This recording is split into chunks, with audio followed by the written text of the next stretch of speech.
Hi, everyone. We are live. Hello. Tara, what a Technical day. difficulties be damned. We got You this. know what? Whatever can go wrong will go wrong, but this show will not be stopped. That is right. We have things to say. That's right. They can't keep us down. That's right. So Never. I'm I am, posting the link really quick everywhere so that everybody can find yes, us. I'm correct. trying to look at you and be alert while trying to Well, type it at the I'm not same even time. looking at you right now. I'm just like, let's just make sure that all of these beautiful people know And where we find are us. Yes. It's going to and be a come great back. conversation. That's right. That's right. So we are live, but you're going to give us like 2 minutes to kind of like just make sure we get all of our people who we lost back on the stream. Oh, here they come. Are they Here they coming? come. Yay. Here they come. Here they come. Beautiful. Hello, hello, hello. Thank you so much for your patience and for bearing with me. Oh my goodness. Today has been a crazy day. Like in true Julie and Tara fashion, because this is what you're going to get a lot of today, that we're just going to tell you like it is. So I was teaching a class this morning for the last 3 hours. And so like I knew I had like this window between our live and the class. But then there were people in the class who were asking questions, and I was like, okay, guys, I gotta go. It's time to go. I gotta go. I was not doing something as impactful as you were doing. My daughters decided they wanted to look exactly like me as Ooh, I was doing I my love makeup for when the they do that. show. Did you take pictures? Yeah, I did take one. I'm going to show you. See if everybody can see it. My daughter Stella and I with her Oh, lights. she's so Isn't gorgeous. she so cute? So you can't see it, but she's got a cute little baby girl wingtip going on, like good eyeliner. Uh-huh, uh-huh, We had uh-huh. fun this morning doing that, and I lost track of time too. So here we are. Who cares? Yeah, but we are here We made it. nonetheless. And StreamYard will not get the better of me today. Nope. You just can't do that, StreamYard. I love you too much. So we're gonna have this great conversation. Tara, thank you so much for coming out of your hiatus to have this conversation with me. You know how much I love you and I appreciate you. I value your knowledge, your wisdom, but I just love your vulnerability. And I know we always have conversations, and I know if there's one person that I can talk to, like honestly, openly about my struggles as a entrepreneur in the HR space, doing the thing that I think is super difficult, coaching HR professionals, getting HR professionals to be open like us about their struggles. I know that it's hard and people don't want to do it. So Yeah, I'm so glad that we are going to have this conversation today. Now, me too. because I had to restart the stream. Oh, they're still here. Beautiful. I'm going to kick off with you. Okay. Let me just turn on the ticker so people know who I'm talking to today. I want you to share your story. Just share your HR story. Tell us, the audience, those of us who don't know Tara Furiani, who are you? How did you get into HR? Why did you leave? Where are you now? That's a Those lot. three things. And That's a let me lot. try to, I'm going to encapsulate it as quickly as possible. You can't, and I'm For going to disappear for a second. okay, for the sake of just this could take a while. I've lived a long I, and full life. I know, right? um, I know you'll drop it. Right? I will. I will. Well, my name is Tara Furiani, and I am not the HR lady. I've been a chief people officer for 12 years. Pre-COVID, COVID sort of ended that. I'm going to answer the questions out of order, but I'm going to give you the whole story. COVID sort of ended the whole chief people officer thing, but the show I was starting, Not the HR Lady, which talks about all things people and no BS, was heading forth.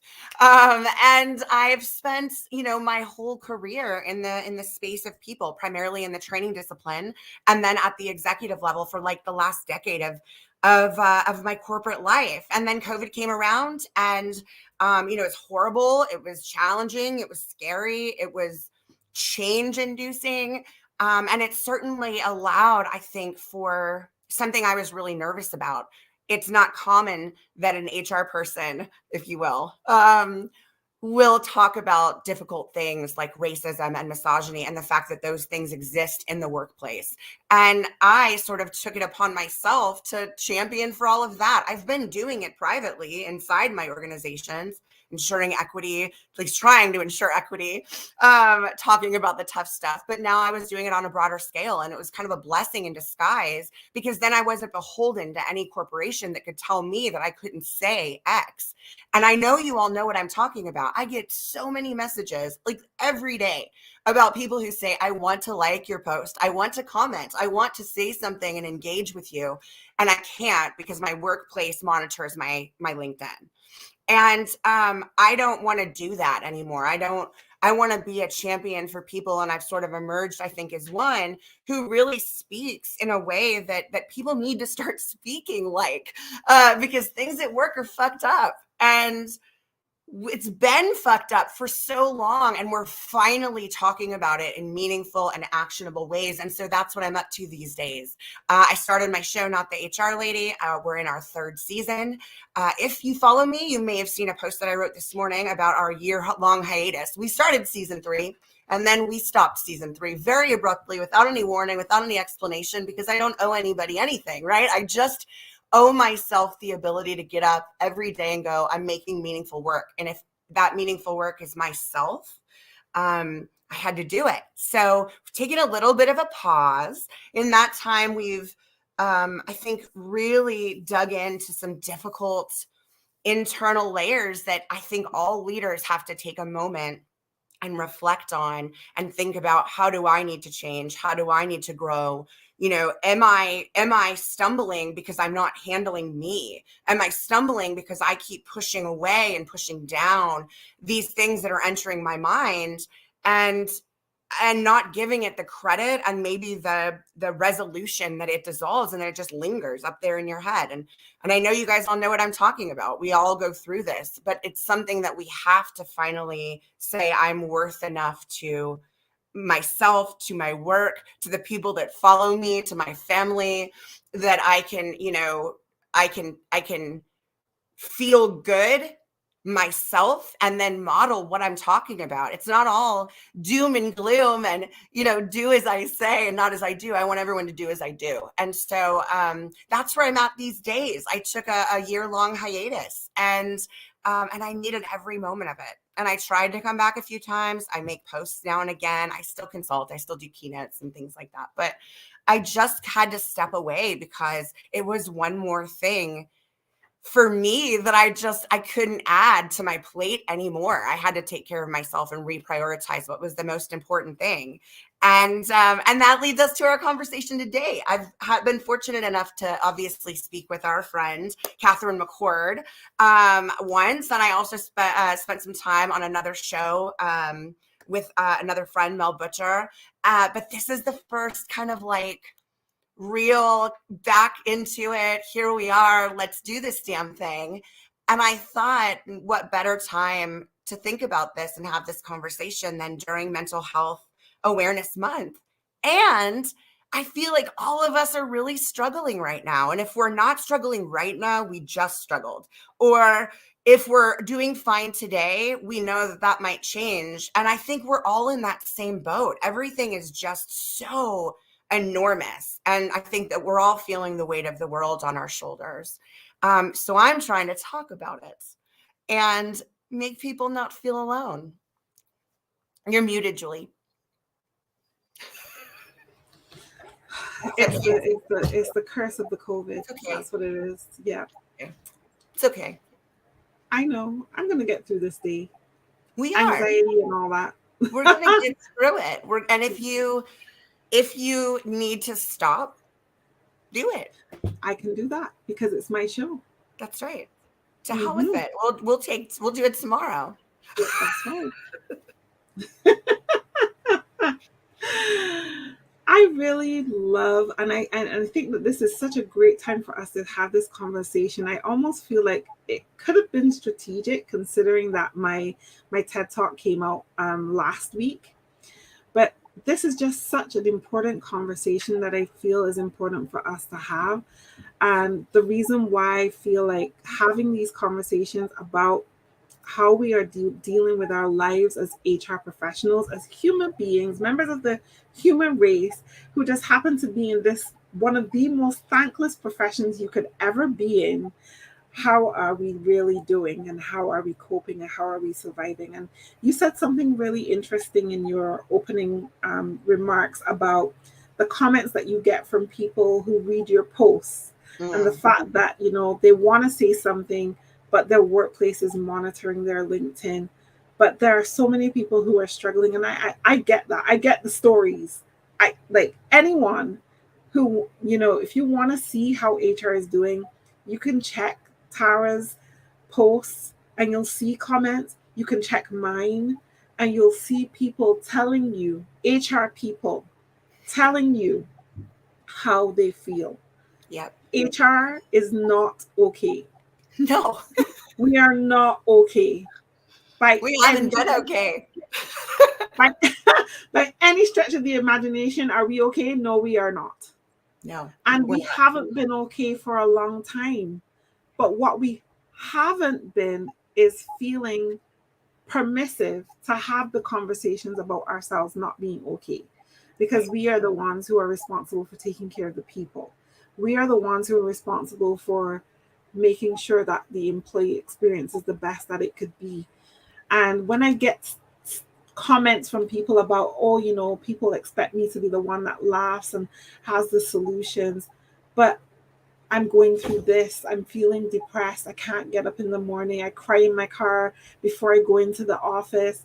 I hate the fact that I don't have the time to support my family and be the mother, husband, wife that I Yeah. should be to my partner, because work is so consuming my life, you know. And these are the things that are happening on a daily basis for people in the HR space. So this segues into my first question to you, Tara. I know my why have you chosen to speak out about your mental health so openly, especially here on LinkedIn? I think there's such a stigma in the world of work where calling in depressed, it has never been accepted. You know, and how many times, and I want everyone to take a moment and think, how many times have you woken up with that knot in your stomach? You're not sick, you don't have a cold, you can't do it today. You can't get up, you can't get out of bed. And we end up doing one of two things. We end up putting on a mask and going in and doing what we need to do and all that. Or we go, not feeling good today and I'm gonna have to just work from home or take the day off. And it's like you're quite literally lying. You don't sound like this, you're not coughing. We all know. Like, Yeah, and we've all done it.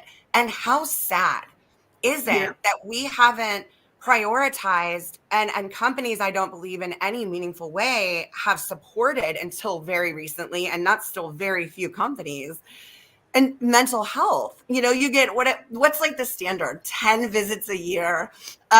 You know, and it's a different copay. It's like $50 instead of the $30 normal. And it's like, you know, any kind of like psychoactive med or that anything you need in that space. You know, it's covered, maybe it's not. If it is covered, it's probably at a higher rate. yeah, It's just so unfortunate the way we've stigmatized mental health in general, but yes, especially in the workplace, yeah, especially with the stuff that we deal with in the workplace. yeah.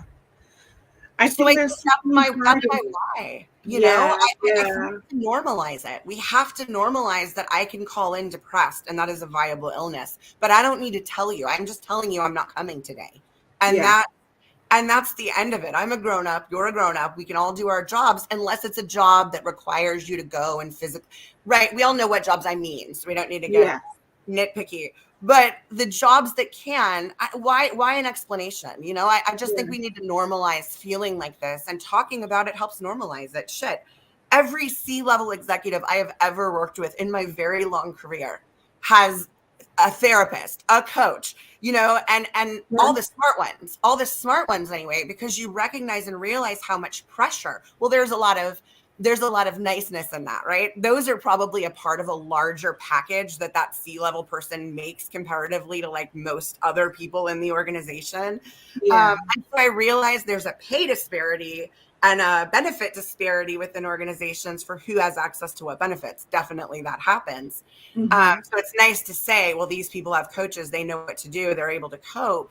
Um, and but what's interesting is that the necessity to do it has to be driven by something else, that internal driver. Like you Yeah. can get all the help you want, but if you're not driven to seek To get, help, receive the help, yeah, process the help, and then, take that information and make actionable change within yourself, well, then what's the point? exactly. Oh my gosh. You said nothing but a word and then some just now. Let me tell you. But I think it's really important to understand that every single person in your organization is a human being. The one thing that it really bothers me is that people have to write comments like, my employer monitors my LinkedIn. I Yeah, can't speak freely. That in itself is, for me, a form of bullying, right? absolutely. That is definitely a form of bullying if I ever saw any. And I just want to say to the audience who are joining us today that if you don't want me to use your comments, because I will be popping up stuff, I'm seeing some stuff here and I want to pop it up. But if you don't want me to pop it up, just put in the comments or send me something and just say, I'd rather you didn't pop up my stuff. But I'm seeing someone saying we've never been okay. Yeah. We've never been okay. I just want to think like, I really want to dissect this because I see that there are some CEOs here. And for people who do not know you, because I see there are some people here who this may be their first introduction to Tara Furiani. Tara cusses. Deal with it. Yeah, I'm sorry, they're words. I Tell could me say how fuck you, but you know that I mean fuck, so what's the difference? just deal with it. This is how the conversation is going to go. It's what you extrapolate that is the most important thing about how you perceive your HR people going forward. That's what we're here to have the conversation about today. What would you say was one of the toughest moments for you in your HR career that made you recognize, look, I really need to prioritize my mental health? I mean, there are so many things for me, but I think about the the fact that the moments when I've been asked to do something that I know was totally against the grain. That could have been a termination, some kind of discipline or something, you know, a benefit that I was asked to take away from the office. And I just feel like, oh my God, I didn't fight hard enough. I didn't say enough. This is so depressing. This is not the kind of HR I want to practice. In those moments, like I've really felt so defeated. What were some of those moments for you that just kind of made you realize, you know what, for my own mental health and safety, I can't do this corporate thing anymore? I think for me, it was, recognizing and realizing that you can only affect change for people who want to be changed, who recognize that there is a problem.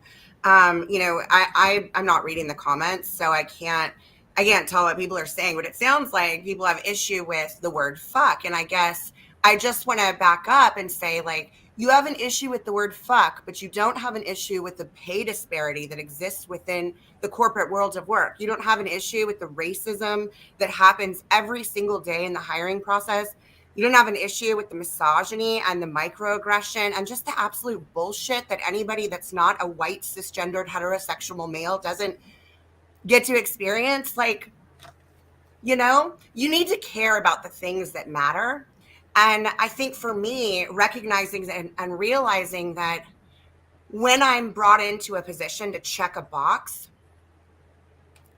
and I mean that at the C level, Yes. I'm brought in because I'm a woman, when I'm brought in because I'm an other, when I'm brought in to be the one minority hire that you have in your C-suite and fix and hide and clean your dirty laundry, there comes a point where you have to look at yourself in the mirror and decide if you want to keep cleaning up after these guys who want to draw the line at a severance package. And instead of the year payout with the year of Cobra, they offered all the white male harassers. Mm-hmm. Um, they want to draw the line at the black over 40 woman who they want to let go for no reason. No, like I'm sorry. That for me was a huge wake up call. To go, you know what? They don't get it. There's not an ability here, or maybe it is not an ability. It's not an interest because they believe those interests will cost them money. And what the stupid part is all these people who believe that, and I mean that literally. The stupid part is that how many more data points do you need to be able to validate that when you have diversity in your organization of greater than 30%, you have better financial outcomes. Like, I know you don't care about the humanity part of it. You mentioned earlier, Julie, humans, right? People are Yes, humans. We seem humans. to have forgotten that. So if Yeah. you only care about the money, let me tell you what you're leaving on the table. Just go ahead Mm-hmm. and add 30% to your probably shitty revenue anyway, because you have just one type of person. Yeah. But add that 30% and then start growing your company in meaningful ways instead of doing the tried and true bullshit of yesteryear. Because there's so much of that out there. And even though we've just come out or we're on the throes of coming out of the other side of this pandemic, it appears that it hasn't changed, right? Not much has changed. Organizations are still wanting people to come back out to work in Yeah. positions that don't need to become, to be at work. Mm-hmm. So why is that happening? Why is that? Why Control, why right? I mean, why right. have we learned nothing No, from we all of haven't. the death, all of the pain, all of the hatred? Have we learned nothing at all? It's I'm Aren't you heartened that it seems like some people have learned, and or those who are in the younger demographic these days are starting companies and mindful of this? There are companies out there starting it up from the right way. We're fully remote because why wouldn't you be? I mhm. mean, if I'm on my period 5 days a month, let me tell you, like, it hurts. It is Yeah. painful to be a woman during the month. Excuse me, it is painful to have a uterus at certain parts of the month.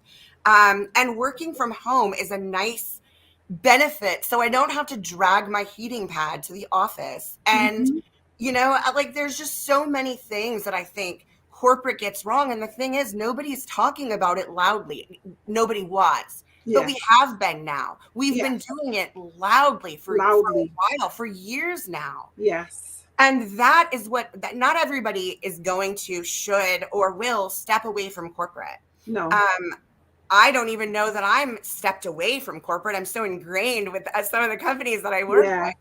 But I still have to have the ability, I believe, and this is why I think the work that you and I do, and so many others like us, Mhm.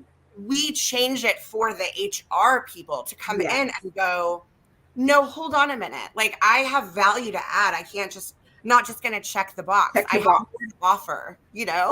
more to Yeah. offer you. Exactly. I want to touch the comments since nobody's saying no, don't touch my comments. Catherine McCord is here. Hi, Catherine. And she's saying in most cases, if you want to make real change, you can't stay corporate. Yeah.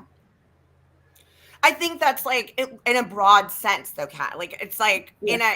we need strong people in corporate In because corporate. we have to be Absolutely. able to shift that mindset of the other Yes. leaders within the organization. I'm working with a great nonprofit right now, and just having the conversation with their CEO, who's a woman, and talking about why a CPO is just so vital in an organization of really any size. I mean, when you think about the people space and what we do, we both take care of mitigating risk for our employers, but Yes. also, so that's what we've always done.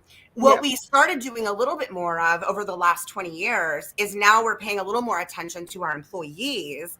But Yes. now we need to make real actionable change related to things that are actually meaningful, not Yes. bullshit slides and cookies and, No. in-office snacks, like meaningful stuff, closing that wage Exactly. gap. And so I completely agree with Catherine. On a large scale, we need us Mhm. talking about it loudly, you know, Absolutely. having this dialogue, but internally we need people hearing this information and inspiring their people to understand um, what's really going on Yes. and how to be better as an organization, empowering HR Yes. leaders to go, look, check this out. This is what we need to be Exactly. doing. This is impactful. Mm-hmm. And then having the space to be able to make it happen. Yeah. and the in money and in the such resources. meaningful ways. Yes, yeah. And having it happen in meaningful ways, like that's super important, right? I see Noya Hastings Ritchie um is making the point that diversity is not limited to race, color, or skin, etc., but also diversity Absolutely. of thoughts as well. Businesses will want to check a box Yeah. I mean, instead there's, of building a real system to have a diverse workplace. Absolutely. And yeah. I even when we think about it, one of my bed bugs is about neurodiversity and understanding Yeah. your neurodiverse talent. And do you understand what your neurodiverse talent brings to the table? Instead of saying, you don't understand someone with autism and you can't appreciate having them in the workplace, to creating safe spaces for people of different sizes. Can I Yes. sit in your chair because it has arms? No. Can my hips fit around the corner to get into my desk? No. Then have you created an inclusive space for me? No, you haven't. And so when we think about all of these things, these are the conversations that really matter, because fat people have something to add, to bring to the table. Neurodiverse people, whether we have ADHD, dyslexia, or we're autistic, no matter what it is, we have something that we bring to the table that is going to give your business tons of money. And the fact Same that with you don't want to immigration. take the time to learn it and understand it Yeah. is just ridiculous. So, you know what is also crazy to me is like ageism. There's Oh, always been like this, and I'm talking like, let's go down. We always go up, when we think about ageism, but thinking uh-huh. about it from the younger Yes, generation. We've absolutely. we've called millennials the equivalent of a four-letter word in the world of work for, I don't know, they're all like I'm like on the millennial cusp. So 39 to 40-ish, Yeah, like late 30s now. So I don't know yeah. why we're still referring to like the millennials, but you I don't know. remember when we were just so like, you can't do anything, you want to change everything. You kept hearing all this negative talk.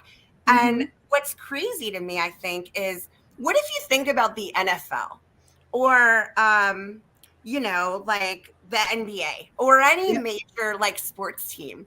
Mm-hmm. Who won the Super Bowl this year? It was the Rams, right? Their quarterback had No been there idea. forever, but the one they were playing was fresh out of college. Uh-huh. And he was like, this superstar who was then able to negotiate this deal and da da da da da da da da. And I started thinking about like the worlds of work. We talk about ageism a lot and we talk Yep. about it upward. And Upward.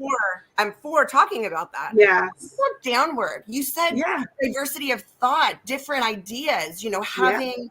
having somebody who really kind of gives us a different perspective. Perspective. Um, Yes.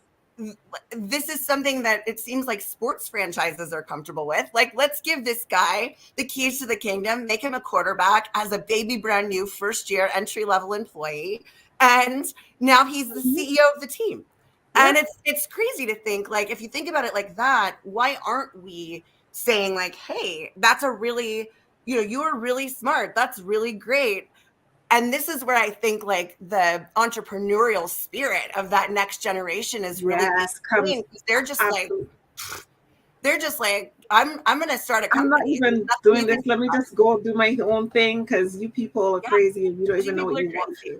Yeah, but that's a really good point. And it's a conversation that I had recently with someone too about, do we have when we talk about our board of directors and we talk about true representation and we think about who is missing at the table, and you think about it from a diverse, inclusive perspective, do you have young people representing at the table in the board with a seat?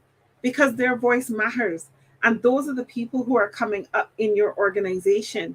And do you think that it really matters that you should have someone like that um, on your board? When you think about, like you said, as you said, ageism, it would be remiss of me not to mention, our women who are going through menopause, me being one of them, I'm right behind you. and the challenges that come with this thing called menopause. But because I have menopause, it doesn't mean I can't bring my A game. It doesn't mean that I am no longer useful, because I'm going through all of these different changes. What are you willing to put in place to help me? as I go through those things, whether it's a better understanding of HRT and how that works, and giving me the support group that I need of people in the organization instead of trying to find a way to exit me. Yeah, exactly. Like, oh, You Julie's know, probably going to retire soon. It's like, no, hold on. Wait, every what? time I look at her, she's sweating. Right? What's Give that Julie about? a plan and make her better, make her benefit coverage better for HRT, and Hmm. allow for people who are not in just that, primary care demographic where it's like nothing's wrong with you, everything's fine, you're not having any kind of issue whatsoever. Like, we got to Yeah. do better. I mean, we just have to do better, and I think we're seeing that. I mean, the hopefulness, I think, in all of this is, when COVID started, it was this beautiful moment of all of a sudden those who could totally work from home, because we need you to, because if we can't be open, we still need to run this business. So now you can totally do your job from there. I Hmm. know we said you couldn't before, but now you can. And I think that it was a real pivotal moment for people to think, not only do we have more time to be online and see what other people are saying and go, oh my gosh, I didn't know. So I didn't know other people felt like this. I didn't know they felt like this. This is crazy. This is a problem. This is bad. And even if that was your evolution, and I hope it was, if it wasn't before that, that is great. Now is the time, and to continue the conversation, to Yeah, keep talking about the things that make workplaces better for everybody. It's not like exactly. employees are just asking for the moon. Companies have been making billions and billions in revenue every single year with asking teams to give 3% raises across the board so that we all equal up to 3%. Come on. You're making billions of dollars a year in a lot of Yeah. instances. We deserve better. We deserve to at least have a portion of the work that we're helping to build, to create, Hmm. to gain Hmm. that kind of revenue.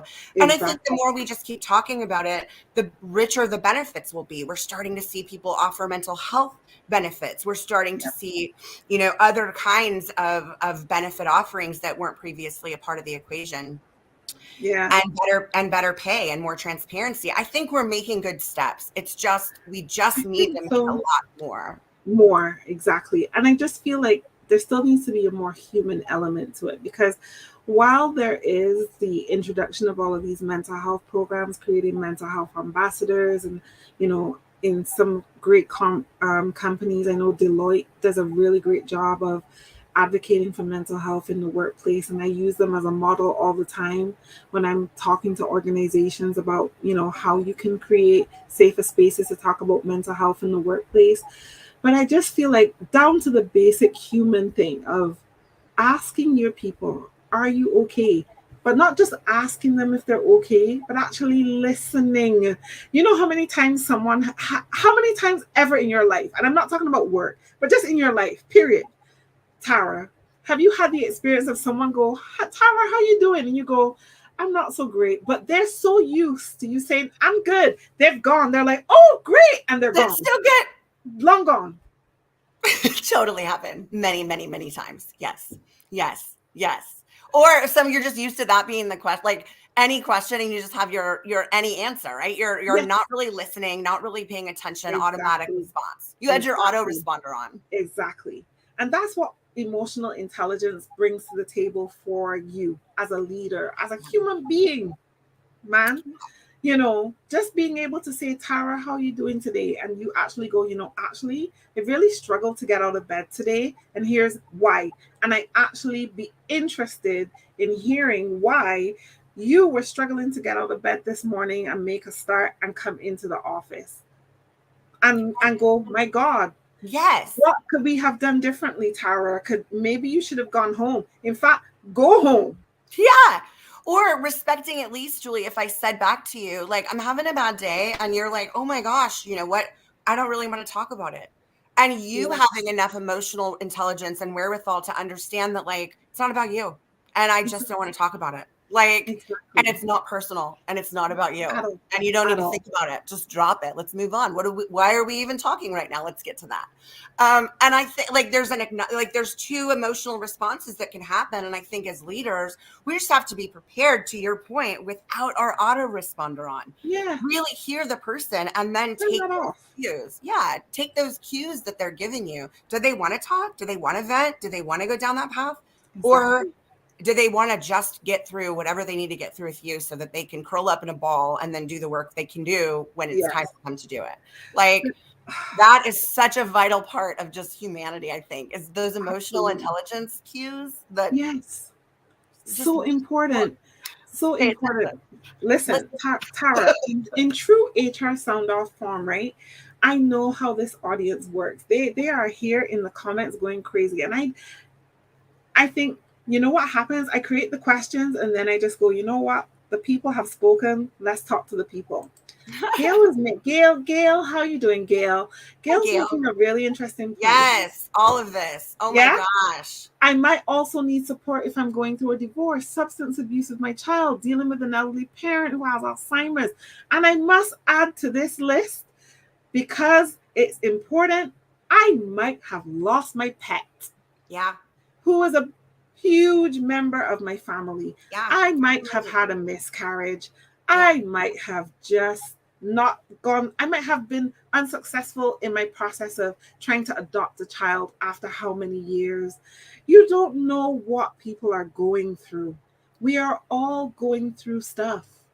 Yeah. And you can't diminish someone's pain at the loss of a pet versus the loss of a human being. Not acceptable.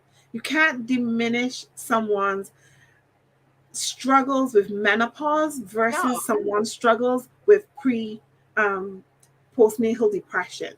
And I also want to add, because a lot of what we're talking about can be female related, but I just did a really great podcast interview with Gary Cookson from the UK earlier this week. And Gary is a father of 4 HR roles, big HR roles that he was in before he left the business. And he talked about his struggle with, being in a VP role as an HR professional and wanting time off because his wife had terrible morning sickness and his boss said no.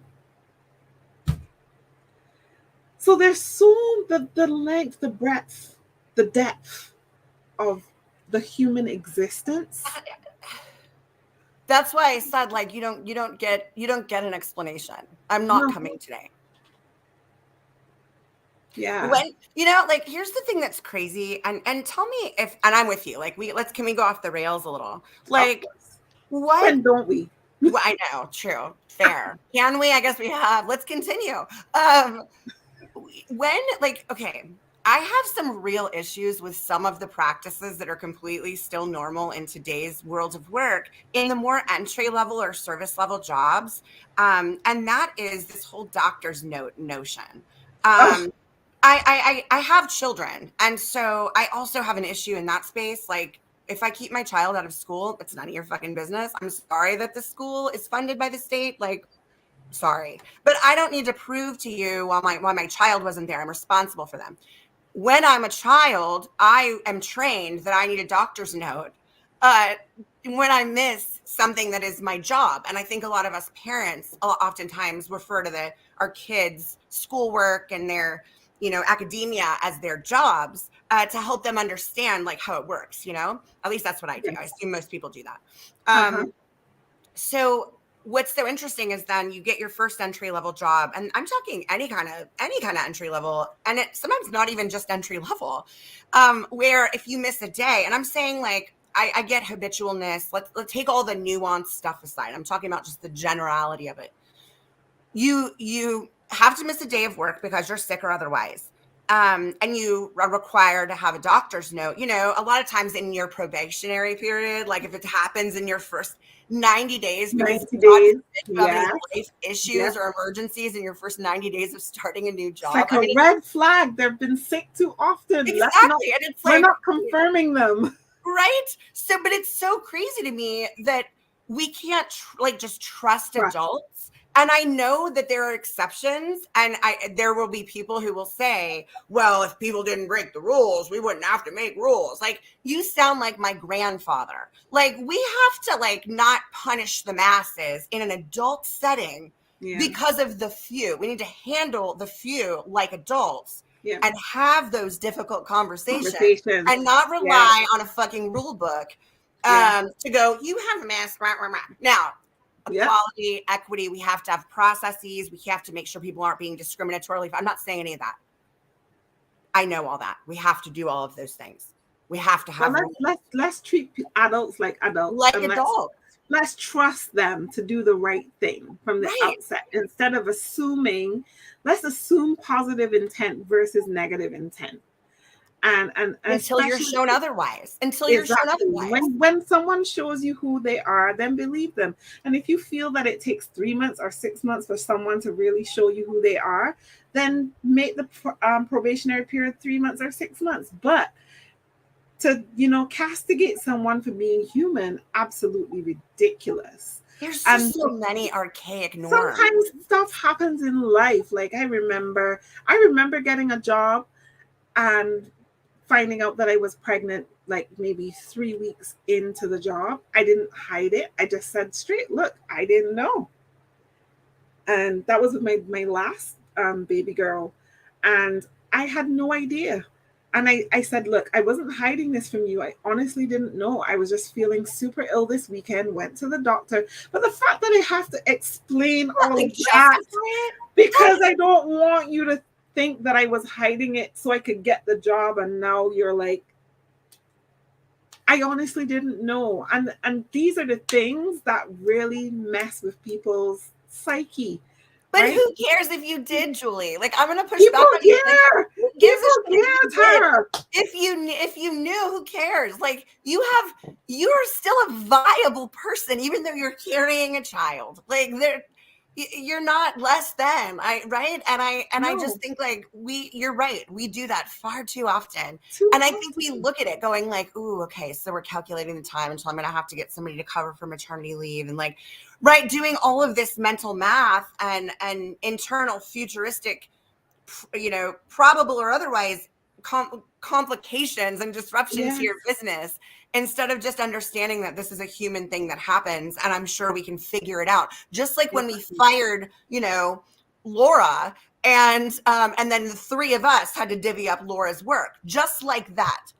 We'll do it just that same way. Remember how people are like, well, it's going to take us 3 months to probably hire somebody. So if you could just take this part and you could just take this part, and it's like, none of us got Laura's salary split 3 ways. We just got a big fuck you when it came to our raises, which was probably cost of living and probably 3%. And we're none the more grateful or interested in having, that. It's like, it's so crazy. You fire somebody or they quit and somehow we make it work, but somebody's having a baby and they're letting 8 months in advance, and this could be a problem. Yeah. Like, what? This is crazy. Makes no sense. Makes absolutely no sense. And I've seen it happen all too many times, especially in the HR space, where they go, okay, so you're going to go off and have a baby. And then someone in the background goes, and you'll probably go off and have more. When? Excuse you? Or there's the question. What about the question like that gets tossed around, which is like, do you think she's going to come back? Like, did Steve come back after he had a baby or no? Did we ask? Did we have that conversation? We're like, oh my God, do you guys think Steve's going to come back? No, like, no. Nobody's talking about that. Nobody is wondering if Steve's coming. Steve's coming back. His wife had a baby. Exactly. But you want to know, you want to know if we're coming back. I mean, these things are just completely outrageous. I take it back to the comments.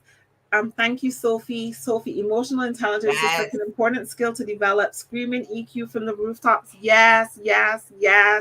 Cherise, hi, Cherise. Cherise is saying only if the corporate world would embrace the millennials like that. We can only imagine the change that will take place. Can I tell you a story actually really quick on that note? Absolutely. I love Charisse, that you said that. My son is 10. He's in 4th grade. His name is Luke. He has a lot of emotional intelligence and empathy, and he already knows that he's going to be a software developer, game designer when he grows up. He's going to have a CEO. He's going to be the CEO. His brothers are going to work for him. They have a whole plan. That's not my point. My point is he'll definitely do that, probably when he's like 18, so pretty soon here. But yesterday, when I was packing up their snacks for school, the prior night I had made walnut chocolate chip cookies, and we had a bunch left over, and they're delicious. And I asked Luke if he wanted cookies, and he goes, "Did you make any without nuts?" And I said, "No, they all have walnuts in them." And he goes, "Oh man, my friend Abdul next to me has a nut allergy, and so I just want to be respectful for that." Oh no. And I was just like, oh my God, like the kids should rule the world. And how does he know that? Because they talked about it. He let them know, the kids know, and know not to bring nuts because we have to help our friend Abdul. And he needs a nut-free environment. And the kids, my kid was like, oh man, Mom, I'm sorry. Just let me get some chips instead. Yeah. And it was like, I swear, like we should put them in charge. There would be systemic change if we had younger people at the table, in my opinion. Absolutely. I totally agree. Alicia joins us. Hi, Alicia. Alicia says trust, empathy, and freedom is what is needed within the workforce. You have to give employees, you give that to employees and you'll have less issues that are caused by an employer trying to micromanage. That word, micromanage, just gives me hives. Like, I feel like I'll get a rash instantly just to think that people feel they need to hover over you. I think one of the things that really stood out for me too during the pandemic was the companies who actually said to people, oh, can you turn on your camera at the start of the day and leave it on during the day? And just like just like a track you and make sure you're actually doing work. Like, yeah. This is how people feel when we're in this environment of trying to encourage hybrid ways of working, remote work. Like, you look at a job, you recognize, can this job be done at someone's home? Yes, absolutely. Is it on a computer? Excellent. Come on. It's just remote work. Let go of your control. I so agree. Like, trust, companies ask us to trust them. They ask us to work in advance of pay. And it sometimes it's 3 weeks. If you start on a weird week and you're paid, biweekly, you could end up without a significant paycheck for 3 weeks. We're giving you that work. Like, it's like we're offering them a line of credit with the work that we're giving. So we're already trusting that they have the money in the bank to pay us. And I don't think that anybody gets that. Like, isn't that crazy? We offer free labor. I'm on some HR Facebook groups, and somebody asked a question about they hired somebody, and that person came for 1 day, but they hadn't had them fill out all their paperwork, which poor process, by the way. But they didn't have on any of their paperwork, couldn't pay them. And like legally, they're required to pay them for the 8 hours that they worked. And it's like, what should we do? And I thought, this is so interesting. It kind of got me thinking about how we as employees extend a line of credit via our labor to our employers every single month. Every month, every time we get hired. Unless you're a consultant and get a retainer, you don't get paid in advance. And wow, like when you think about it like that, like we give so much trust, and yet I have to give you a doctor's note. Like, come on. It's crazy. I see Julie, is that a league? Julie Alig, yes. She's saying, I'm hearing an undercurrent of lack of trust, no trust that you're actually sick, no trust that you're really working if you're not in the office. Yeah, there's like there are a lot of companies out there who do not trust. There are a lot of leaders. I don't want to say leaders, managers out there who do not trust, who have this serious lack of trust in them. And the only way that we can evolve past this in any way, shape, or form is we've got to have the conversations and we've got to educate. And people have to be willing and open to receiving that and to make the changes. And if they are not, we have to be the people, whether it's HR or senior leadership, that are willing to say, I cannot continue to have this person in my organization impacting engagement, impacting productivity, because they believe that they can't trust. I need people, I need leaders who will trust, who will be emotionally intelligent, who will drive the business forward, who will develop their teams and help them to grow, who will inspire, who will ignite. And if I don't have that, then they have to go. But a lot of times leadership will sit at the top and they'll go, well, that's my friend. Yeah. Or they'll be silent and just be complicit because that person turns out good results. They may be a good worker, but if they can't lead a team, then what's the purpose? They're still not serving their purpose. You got high turnover because this person is driving their people crazy. Yeah. Makes absolutely no sense. Trust is everything. Yeah, and when we hang on to people who absolutely, in any position, when we hang on to people who are clearly disruptors in a bad way organizationally, maybe it's the microaggression, maybe it's the, lack of ability to lead, maybe it's the lack of being able to be empathetic or connect, or just whatever it is. When you identify, and we all have those people in our organizations or in organizations we worked, where you're going like, why is this person still employed here? Like, this doesn't make any sense. And it's not because they're working from home, it's because they're an asshole to everybody. And Yep. and it allows for bullying. It allows for a hostile environment. Environment. When it's not addressed, it Yep. allows for a lack of trust for employees, for looking at the top going like, hold on a second. Like, you're going to sacrifice all of us for this one guy, for this Yep. one person who's Makes no maybe sense. contributed one good thing, and now we're just putting all of our eggs in that basket. Come on. Like, you Yep. can't do that anymore. And I think No. the tolerance of just like those, I call them brilliant assholes, because that's what always is touted back to you. Well, they've Yeah. contributed so much. They've done so much. Like, da. You can't safe harbor those people anymore. Like, you can't provide Exactly. that shelter. Exactly. It's That's why going to cost you. data is king, Tara.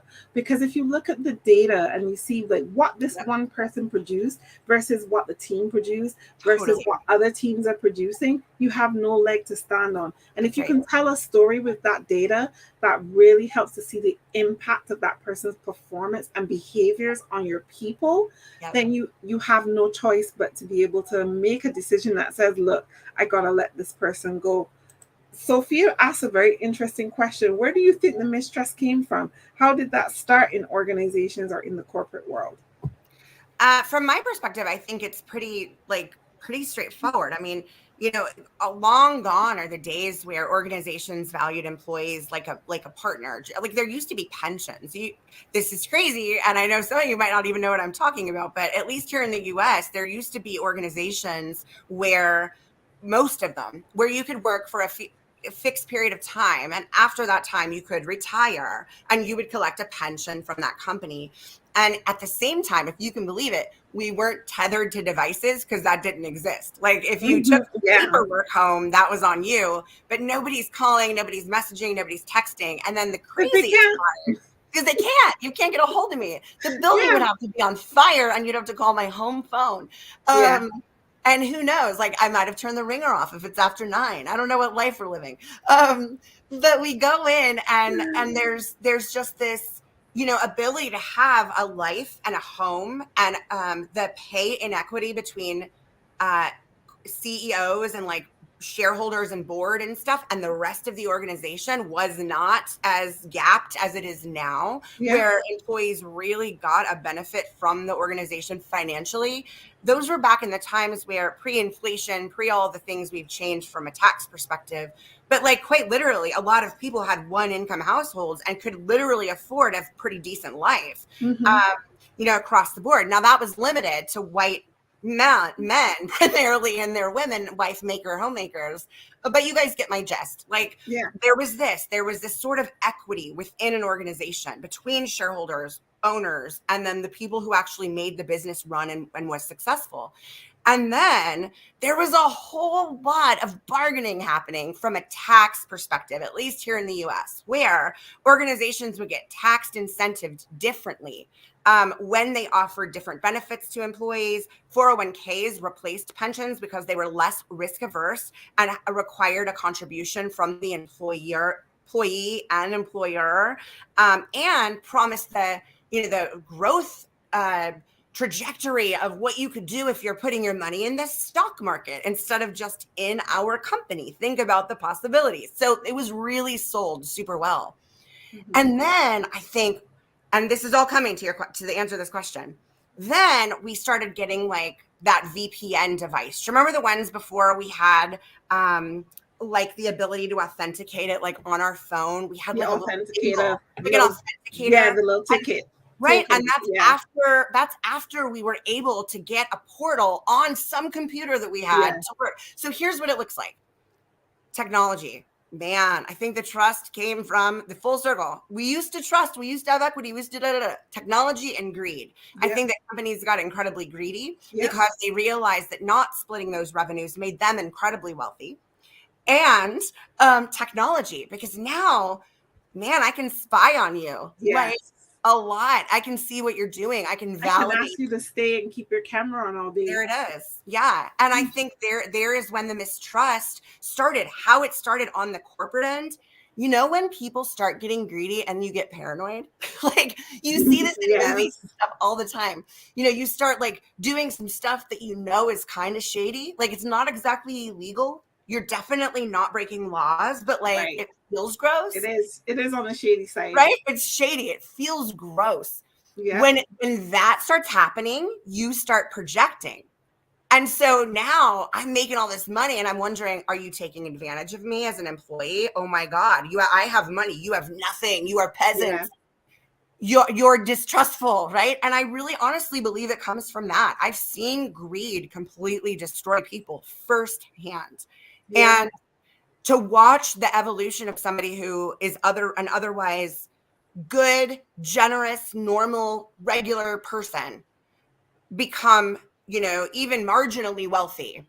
Now they think, are you my real friend? Are you trying to get something from me? You see this all the time. And that I think is where it came from. Corporations were like, shit, like they have imposter syndrome and they're taking it out on us. So they're like, hey, turn on your computers and turn on your webcam so I can make sure you're working. Yeah. Download this software and use this laptop with this number that my IT can track you all day long. Yeah. There it is. I mean, so I think you're right. Like trust is really a big one with technology coming into play. Companies making more money, and then I guess people then asking for more money, but then recognizing the economies of scale just aren't fair, right? And they don't make sense. So then what do you expect people to do? And if we can't have those kind of conversations, then people are going to behave like very defensive, very sneaky in their organizations, and it just feels so sad that this is what we come to. But there is hope. There are great organizations out there who really do trust and who really do care about their people. Someone asked a question earlier about the difference between hearing and listening. And I think this is really important because when we think about, you hear something, I heard what you said, but when I listened to you, it's resonated, it sat with me. I can communicate with you in a way that's meaningful, that says that I've actually been listening or hearing what you've been saying. And I think that that's really really important. I see Conrad placing lots of questions, some of which I'm going to have to answer in the comments, but he does ask the question if we feel that felt HR does more than the CEO. Do we feel that HR does more than the CEO? I mean, I think that, for me, I think every organization relies on all of its leaders to work together in tandem. And that level of work, the more work, I think it varies year to year. Like during open enrollment, fuck yeah, I worked more than the CEO.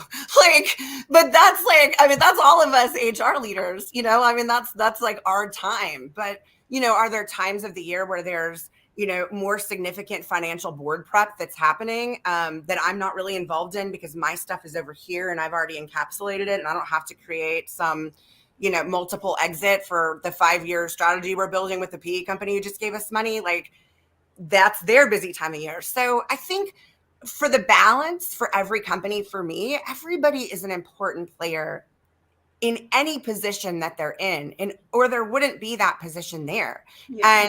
And hey, that's another fun exercise. It is great to do that from time to time to ensure that you either have enough people doing the work and that there doesn't need to be like, remember when we fired Laura 2 years ago? We still haven't replaced her.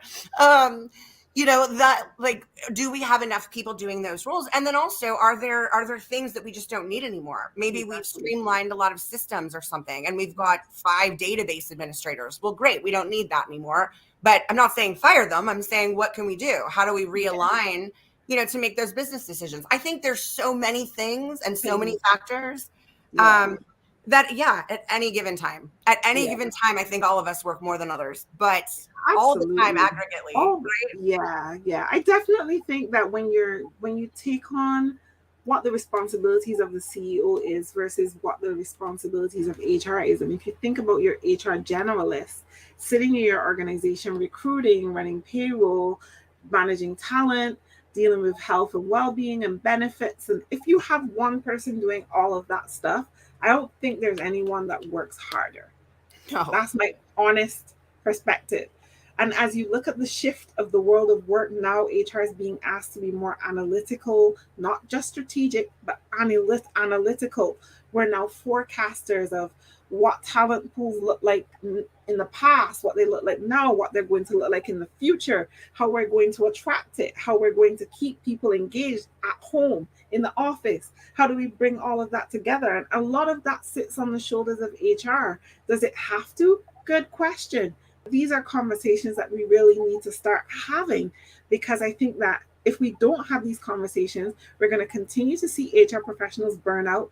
We're going to continue to see HR professionals suffering from compassion fatigue, sometimes both of them in collaboration. We're going to continue to see HR leaving organizations, trying to find something or going into their own space as consultants.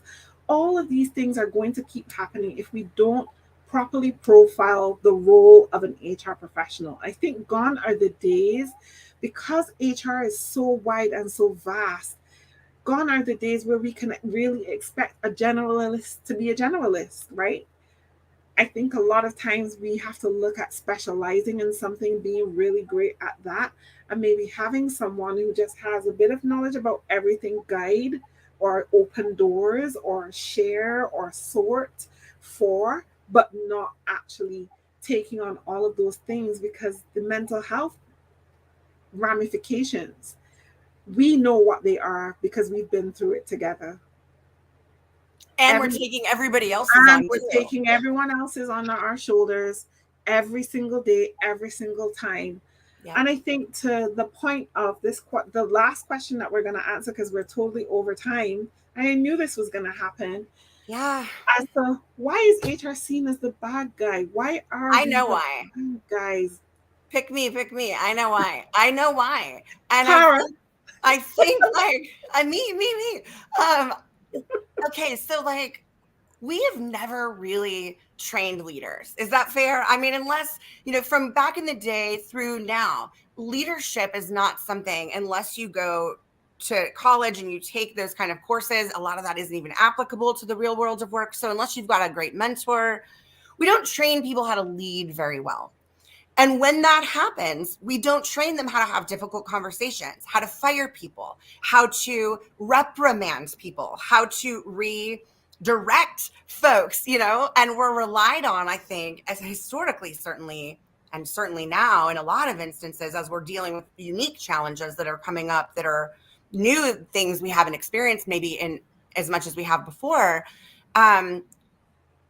We are the person you're coming to fire the people. I mean, so if you get a call from us one day and to come to our office and it's your boss who's in there, you probably know it's going to happen. And that's what sucks, right? Because HR is meant to be a mitigator. Like the traditional reason HR came into existence in companies in the beginning was to mitigate risk and to ensure that people had their pay. And that's pretty much it. And as it evolved, then there were laws that were passed to be, again, mitigating more risk, ensuring that we're compliant, ensuring that we're filing whatever forms there are required, ensuring that we're up to scale, da, da, da, da, da, da, da, da. And through all that, a lot of that is bad stuff, like we have to tell the company that, unfortunately, we have not done our EEO reporting or collected that data. And now they've changed all the rules this year, and the deadline for filing is a lot shorter. And we got to do it, right? That's hard information. Otherwise, we're going to take a fine.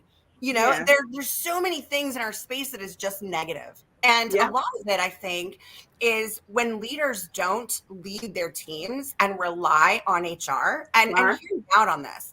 We are a support. We are not meant to clean up your stuff. We collaborate. Right? Yeah. You do it. We'll give you the tools. Yeah. We'll show you how. We'll make sure that you're good. That it's okay. It's compliant.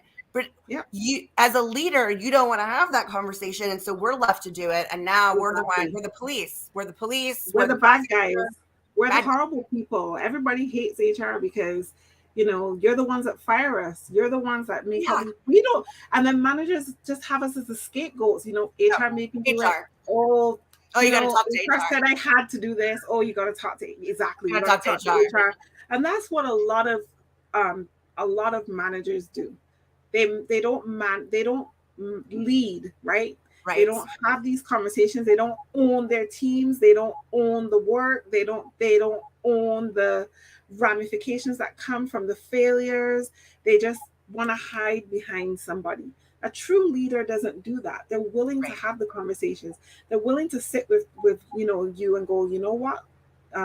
We need to really let Laura go, but let's have a conversation about how we're going to replace her, how we're going, or even before we let her go, look, I know I didn't do my part, and maybe I should have had a more courageous conversation with her. Can you help me do that? Totally. But then you also have the HR people who will just do the work, right? They'll do the work instead of making their leaders do the work. Right. They will just get it done, and they don't care how they're perceived. Those are the HR people that really bug me, because that's not why you're here. You are here to collaborate. You are here to support. You are here to provide tools and give people the necessary training and skills and coaching and support that they need to be effective in their roles. But the more you do, the less they will take on, and the more you will become the scapegoat, and the more HR will look bad. We need to change that. Mic drop. I mean, exactly. Yes, exactly. Can I drop my mic? It's too heavy. No, it's probably attached, right? That'd be weird, Julie. We'll pretend a mic drop. I know. We could sit here and talk for hours, and clearly these people who are here could continue this conversation with us and ask questions, but we're going to have to answer a lot of these in the chat because our time is way up. But I want to thank all of you so much for being here today, for having this conversation with us. Tara Fioriani, is always a pleasure. Thank you, Julie. Thank you. Likewise. Pleasure.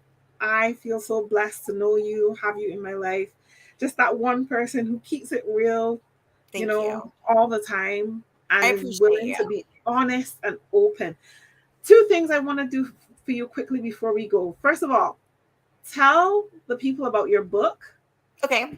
And tell them what's next for Tara Fioriani, because I also know, because I follow you on Instagram, that you were up to some shenanigans. Oh, yes. Oh, and also, congratulations, because you got married. And I never did. Give you big congratulations. So congratulations to you and Justin. Thank you. But yes, go ahead. All right. So I got married to my co-host and partner, and it was wonderful. And we're having a lovely family moon with our with our 7 kids to celebrate it at the 1-year mark, which is in November. So that's really exciting. Nice. Much like I did with my whole life, I had put my book on hold. I'm very excited that it will be coming out. It is called Fuck Your Office Snacks. And it is a deep dive into the things that we want that don't involve kombucha or nitro cold brew, like respect and pay equity and all that good stuff. So check it out. You can see the kind of sizzle reel for it on our YouTube page, which is Not the HR Lady. And you can find me at notthehrlady.com. And I'm everywhere else, Instagram, social media. Social media is Instagram, Facebook, LinkedIn, Twitter, everywhere. All the things. And Julie was teasing something that Justin and I have been doing for the last couple of months, which has been really fun. I'll tell you a quick little bit about it. So I grew up in LA and I was a kid actor and a model when I was like a child, and I got out of it and decided to pursue the corporate world of work instead. Obviously, here I am, and we had the opportunity to book some featured extra roles for a new HBO Max series called Love and Death. And it is with Elizabeth Olsen, who is the Scarlet Witch. You might know her from the Marvel universe. And so that's really exciting. Jesse Plemons is also in it.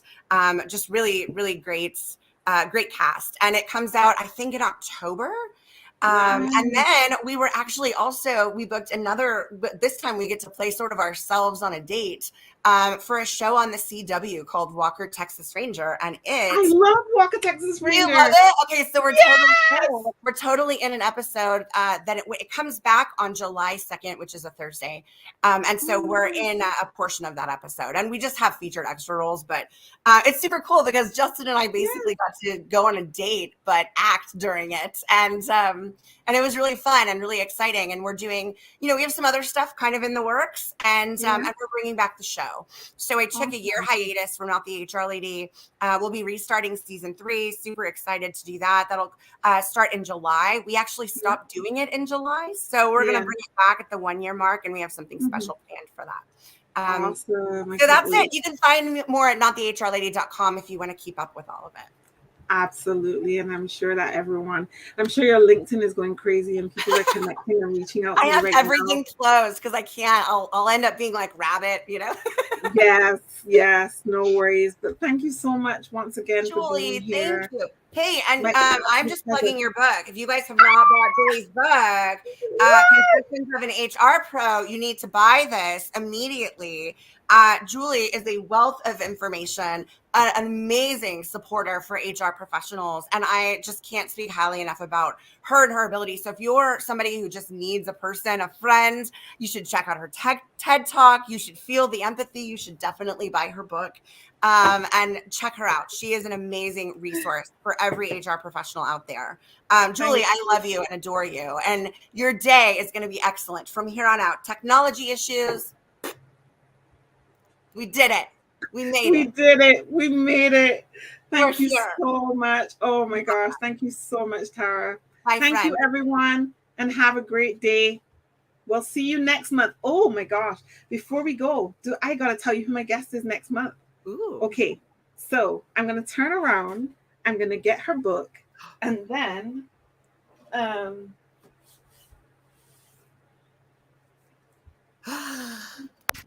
Yay! That is so exciting. Yay. I've been dying to have a conversation with Minda Harts for so long. From the moment that I read the memo to, I read this during my vacation that I had just 5 weeks ago, and absolutely amazing book, absolutely amazing author. And I actually bought her book for young girls for my daughter, but I read that too. And so Minda is going to be here to talk about her book, to talk about workplace toxicity and healing from workplace trauma, share her stories, her experiences, and please be willing to come to the conversation and be open and honest about your workplace toxicity experiences, and listen to Minda and I break it down in the next HR Sound Off Live.